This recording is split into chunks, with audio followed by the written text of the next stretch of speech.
I ended up reading this Quran in my room, and when I was reading this, I remember having a feeling, saying to myself that there's no way a man could have written this. Because by that time I had studied the Bible. I had studied different religions, different ways of life.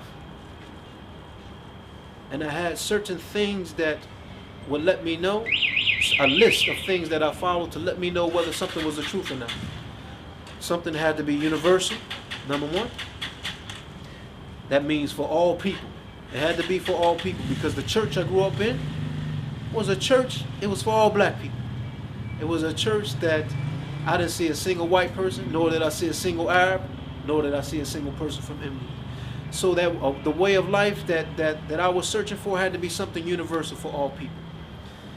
Number two, it had to be something, and this is not in any particular order of numbers, but it also had to be something that didn't associate anything with the Creator, that believed in one God.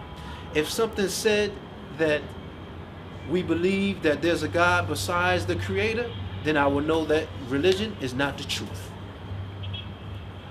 And another thing, it had to be something that had a book that hadn't been changed.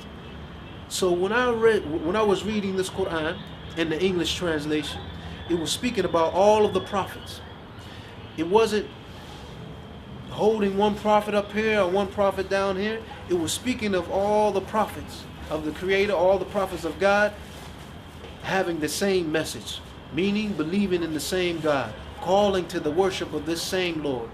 So I said to myself, and also this Quran was speaking directly to me. It wasn't saying John said this or Mark said this or anyone said such and such. It was speaking directly to me. So after I read this, I said, there's no way a man could have written this. And I entered the masjid. I remember entering the masjid in LA, and I said to myself, I said, this is the truth. Because when I entered the masjid, there were people of all different colors and shades. And I had never seen that before in my life. Never seen that before. So that was another thing that convinced me that Islam was the truth.